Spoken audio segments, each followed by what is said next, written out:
Yes, good morning students. Beta, welcome back again in physics class. So today we will discuss parallax method. आइए बेटा आज discuss करते हैं parallax method.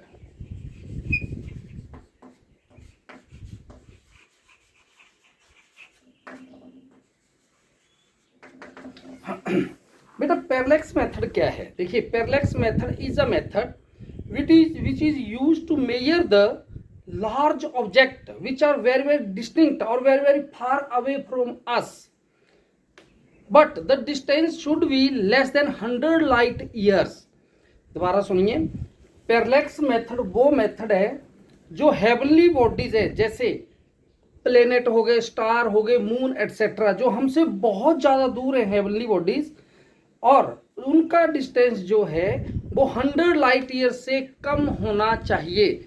उसको major करने के लिए जो हम मेथड का यूज करते हैं, that method is called parallax method. ठीक है बेटा, तो आइए अब डिस्कस करते हैं कि पैरलैक्स मेथड क्या है. सपोज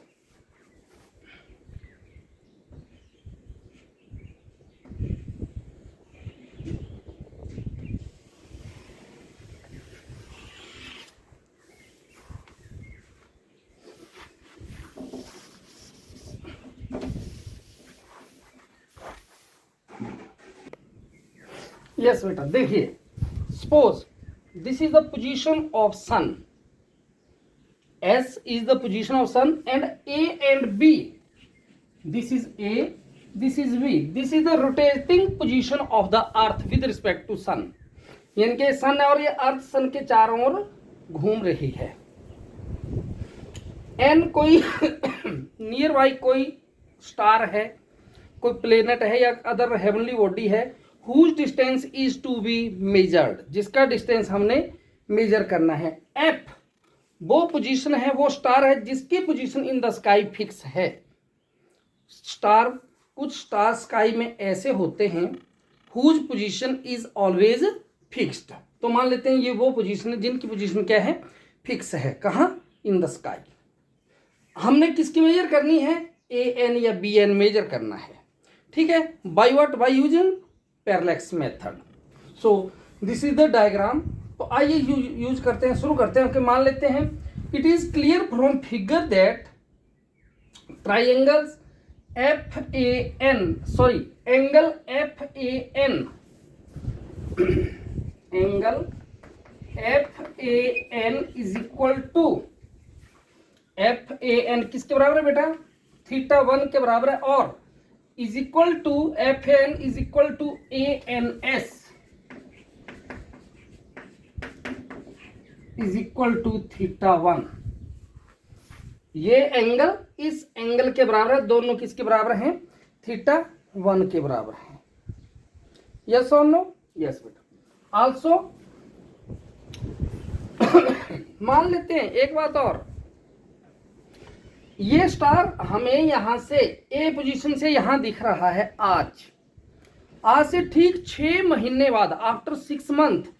आज आप यहाँ हो तो 6 महीने बाद अर्थ कहाँ पहुंच जाएगी? बी पे पहुंच जाएगी. क्यों पहुंच जाएगी? क्योंकि अर्थ सन के चारों ओर घूमने में 1 ईयर का टाइम लेती है. तो आज अगर यहाँ है तो 6 महीने बाद यहाँ पे होगी.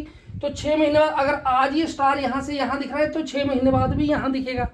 जब वो 6 महीने बाद बी पे पहुंचा तो देखो क्या पोजीशन बन गई है कि angle F B N is equal to angle B N S is equal to theta 2. Yes और नो? यस बेटा. ठीक है, देयरफॉर मैं ये लिख सकता हूं कि angle F A N plus angle B N S, F A N plus angle F A N, sorry ऐसे नहीं, angle A N S, angle A N S, angle A N S plus B N S is equal to angle A N B. देखिए ध्यान से, this angle plus this angle is equal to this much angle. इसको क्या लिख सकता हूं मैं? Therefore, yeah, it means angle ANB is equal to theta 1 plus theta 2. That is taken as equation number 1. Now we know that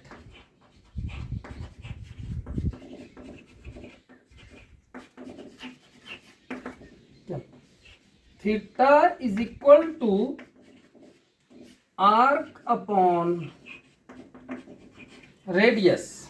क्या होता है? Theta is equal to arc upon radius. क्या है बेटा आर्क? आर्क है A B. ये देखो ये आर्क है A B upon radius A N. क्या बन गया? थीटा किसके बराबर है बेटा? थीटा है थीटा 1 प्लस थीटा 2। मैंने लिख दिया theta 1 plus theta 2 is equal to A B upon A N. मेरे को क्या निकालना है? मेरे को ये डिस्टेंस निकालना है ए एन। क्या बन गया बेटा हमारे पास? A N is equal to A B upon theta 1 plus theta 2। A N is equal to A B. A B किसके बराबर है बेटा? A S plus S B. AS plus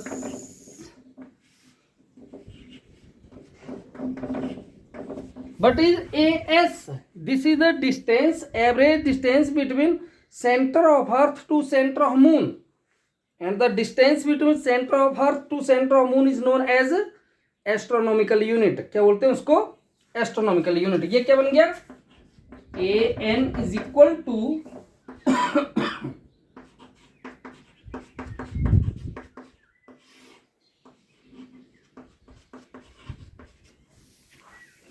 and 1 astronomical unit round figure में हम लिखते हैं 1.5 10⁻11 metre. क्या बन गया?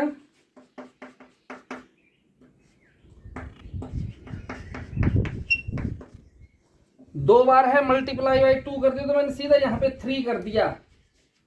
3 × 10⁻11 upon theta 1 plus theta 2। In this way we can calculate parallax method. ये है पैरेलैक्स मेथड बेटा। This is the method which is use to measure the distance of the distinct objects which are very very far away from us, but the distance should be less than 100 light years. In this way we can calculate the parallax method.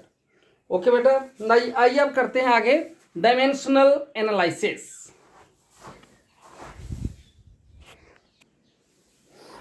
बेटा अब आते हैं आगे आपके dimensional analysis. देखिए क्या है dimensional analysis. हमने 7 प्रकार की फंडामेंटल क्वांटिटीज पढ़ी। Mass, length, time, temperature, electric current, luminous intensity and quantity of matter. हमने क्या करना है? इन सातों को, मेनली 3 क्वांटिटी आती हैं, मास, लेंथ एंड टाइम, उनको रिप्रेजेंट करना है इक्वेशन के रूप में, उनको डायमेंशनल फार्मूला के रूप में। वो ही डायमेंशनल एनालिसिस हैं। ठीक है बेटा, सबसे पहले आता है कि देखो डायमेंशनल एनालिसिस क्या है। The dimension of a physical quantity are the power to which the unit of base quantity are raised to represent the derived unit of that physical quantity. मतलब कि किसी फिजिकल क्वांटिटी को किसी formula के रूप में रिप्रेजेंट करना, उसकी पावर को शो करना, वो डायमेंशनल फार्मूला होगा उसका। उसके बाद क्या बोलते हैं? द डायमेंशनल फार्मूला क्या होगा? The expression which shows how and which, वो एक्सप्रेशन जो सोचे बताएगा कि how and which the base quantity represent the physical quantity, कि बेस क्वांटिटी फिजिकल क्वांटिटी को कैसे रिप्रेजेंट कर रही है, that is called dimensional formula. उसके बाद आता है the dimension equation. Dimension equation क्या है? When a physical quantity is equated to its dimension formula। क्या है? When a physical quantity is equated to its dimension formula, what to be obtained? The dimension equation of the physical quantity, that is called dimensional equation। मैं आपको simple way में अब आगे बेटा बताता हूँ, देखेंगे आप जरा ध्यान देंगे यहाँ पे।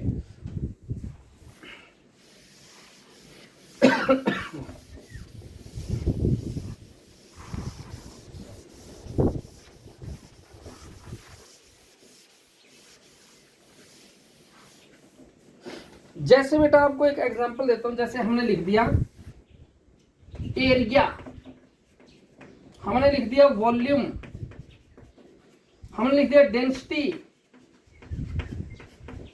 हमने लिख दिया एक्सेलरेशन,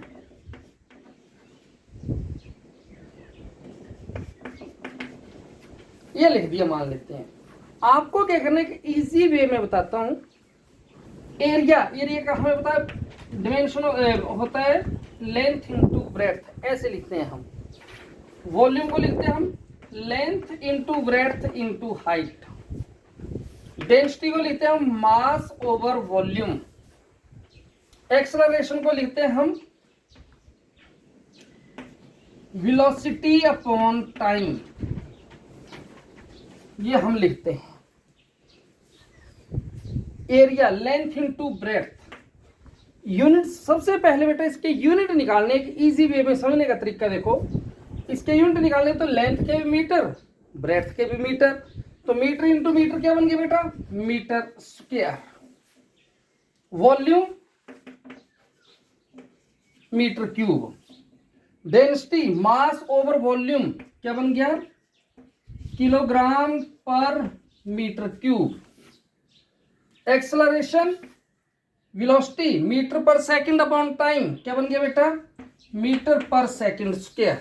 अब इसका डिमेंशन फार्मूला कैसे लिखना है वो आप समझिए। हमने क्या करना है, सबसे पहले we have to use square bracket. हमें क्या यूज करना है बेटा, स्क्वायर ब्रैकेट यूज करनी है। ये फार्मूला स्क्वायर ब्रैकेट में लिखना है। और ये मास, ये लेंथ, ये टाइम, इसके बाद ये ऐसे बंद करनी है। अब ये देखना है मीटर, ये लेंथ के यूनिट है मीटर, ये एम मास है, एल लेंथ है, टी टाइम। क्या इन तीनों में मास की वैल्यू यहाँ पे 0 है तो यहाँ पे 0 कर दो। लेंथ की वैल्यू कितनी है, स्क्वायर है तो यहाँ पे 2। टाइम की कितनी है, 0। That is the dimensional formula of area. आगे आता है वॉल्यूम। वॉल्यूम का क्या बन गया बेटा, m0 L³ T0। डेंसिटी देखिए mLT। मास की वैल्यू 1 है यहाँ पे 1, इसकी -3 तो यहाँ पे -3। टी की वैल्यू 0, ये इसका dimension formula. Acceleration metre per second square, मास नहीं है तो यहां पे ये 0, ये 1, ये -2। That is the dimensional formula. Force, जैसे फोर्स का लिखते हैं, फोर्स क्या होता है बेटा, मास इंटू एक्सेलरेशन। तो क्या बन गया, मास का क्या होता है, kilogram metre per second square, ये बना। इसका डिमेंशन फार्मूला लिखिए, क्या बन गया, किलोग्राम m l t -2, ये बन गया इसका। इस तरह से आपकी बुक में कम से कम 150 के करीब दिए हुए हैं। You have to practice all the dimensional formula, सब पे ऊपर आपने प्रैक्टिस करनी है। In case you are unable to understand anyone then please contact with me. आपने 1 बाय 1 इन सबको डिस्कस करिए, उसके बाद हमने इससे आगे चलना है। ठीक है बेटा, हम अभी और करते हैं। देखिए बेटा और डिस्कस करते हैं। जैसे हमारे पास आ जाता है F = G m1 m2 upon r square, और आपको आ जाता है कि you have to calculate the dimension formula of capital G। मैंने इसको ऐसे क्या कर दिया, FR² = G m1 m2 and G = yes और no? Calculate the dimension formula now. क्या फार्मूला हो जाएगा बेटा? फोर्स। फोर्स का होता है मास इंटू एक्सलरेशन। ये लिख दिया मैंने, मास इंटू एक्सलरेशन। मान लो आपको नहीं है पता तो बिल्कुल स्टेप बाय स्टेप चलिए। डिस्टेंस का क्या होता है? Metre square.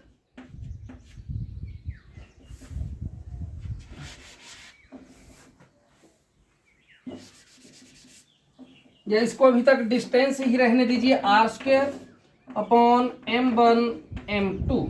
आप भर के वैल्यूज क्या बन गया? मास इंटू एक्सलरेशन, मास m, एक्सलरेशन mlt-2, इतना हो गया। ये डिस्टेंस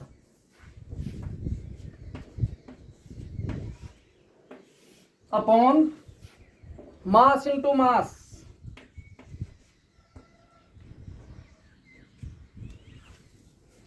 क्या बन गया बेटा? ये अब ये नीचे से ऊपर जाएंगे, डिनोमिनेटर से न्यूमिनेटर में जाएगा तो माइनस का हो जाएगा। ये -2 एक ये है प्लस का, -2 + 1 -1 बच गया। क्या बन गया? m-1। l देखिए, एक l ये है, दो ये है, कितने हो गए total? 3 t -2। That is the dimensional formula of gravitational constant. ठीक है बेटा, इस तरह से कैलकुलेट करने हैं। और करते हैं एक आधा।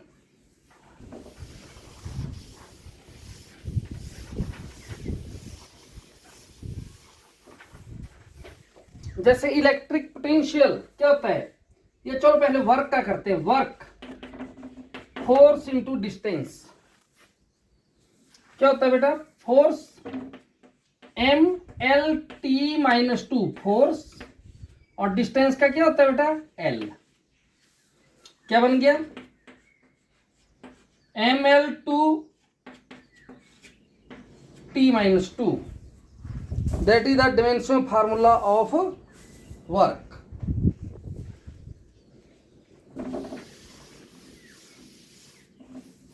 Electric potential V is equal to W/Q। इसका निकालिए बेटा। क्या बन गया? V is equal to work, work का भी निकाला हमने क्या? ml2t-2, और ये चार्ज देखो I is equal to Q/T। ठीक है, तो Q is equal to I into T। I का क्या होता है? एम्पियर, और टाइम का T, तो इसका बन गया AT। याद रखना, चार्ज का डायमेंशनल फार्मूला क्या होता है बेटा? AT। क्या होता है? AT। तो क्या बन गया? V is equal to ml2t, ऊपर चला गया,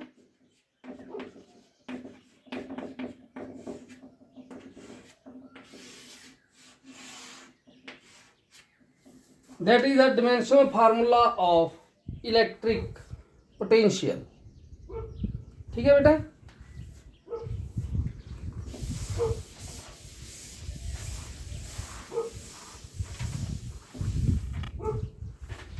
एक बेटा जब हमने